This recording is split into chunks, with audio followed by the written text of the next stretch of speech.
On attend des annonces et très rapidement. Alors, il y a quelques minutes, Stanislas Guerini, qui est le nouveau patron du parti La République En Marche, a demandé le moratoire sur la taxe sur les carburants. Ça veut dire quoi? C'est que la chose est à peu près actée. Ça fait déjà pas mal de semaines que de nombreux députés disent qu'il faut mettre un moratoire sur cette taxe sur les carburants. C'est le symbole de la grogne des Gilets jaunes. Le patron de La République En Marche le demande officiellement il y a quelques minutes. C'est donc la première piste, le moratoire sur cette taxe sur les carburants pendant 3 mois, le temps que les consultations sur le terrain se déroulent. Et ensuite, on voit. En coulisses, la plupart des députés vous disent, et des conseils ministériels disent, à partir du moment où on met en place un moratoire, cette taxe, elle ne verra pas le jour, en vérité. Mais voilà comment ça va se passer. Il y a d'autres pistes qui pourraient être annoncées dans les heures ou les jours qui viennent.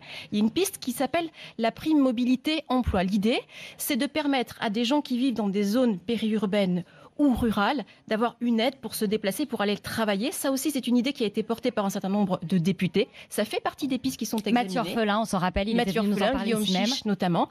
Il y a d'autres pistes qui sont envisagées ce matin par le gouvernement. Ça peut encore changer, attention. Mais parmi les pistes, il y a aussi l'idée d'aider les plus faibles à payer leurs factures d'électricité, de gaz et d'énergie, en gros. Et après, plus largement, quand vous voyez sur un plan politique à plus moyen terme, il y a l'idée de réformer l'impôt sur le revenu. Là, il y a urgence à regarder ça de près, véritablement, pour que les classes moyennes payent moins d'impôts et qu'elles voient une amélioration sur leur pouvoir d'achat, qu'elles le voient vite. L'autre idée également, c'est de travailler sur la question de la dépense publique. Ça encore, c'est long, mais il y a cette idée-là. Et après, dernière chose, et là, c'est plus politique, est-ce que Emmanuel Macron s'exprime ou pas? Si oui, quand? Est-ce que c'est Édouard Philippe qui prend la parole? À ce stade, moi, je ne sais pas. Alors, Édouard Philippe, a priori, à en croire en tout cas des sources gouvernementales à l'agence France Presse, Édouard Philippe, qui va annoncer, a priori, dès aujourd'hui, un moratoire sur la hausse de la taxe sur les carburants. Ça, c'est ce que vous nous disiez, Stéphanie. Évidemment, la question qui reste posée, c'est est-ce que ça suffira, toutes ces annonces, pour calmer cette mobilisation, pour mettre fin à ce mouvement? On sait qu'il y a beaucoup de revendications aussi désormais sur les salaires, sur le SMIC.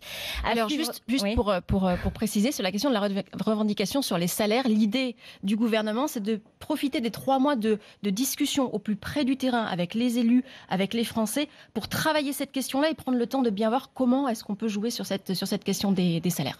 Bon, on suivra bien sûr tout ça de très près dans les prochaines heures, les prochains jours sur RMC, sur le terrain.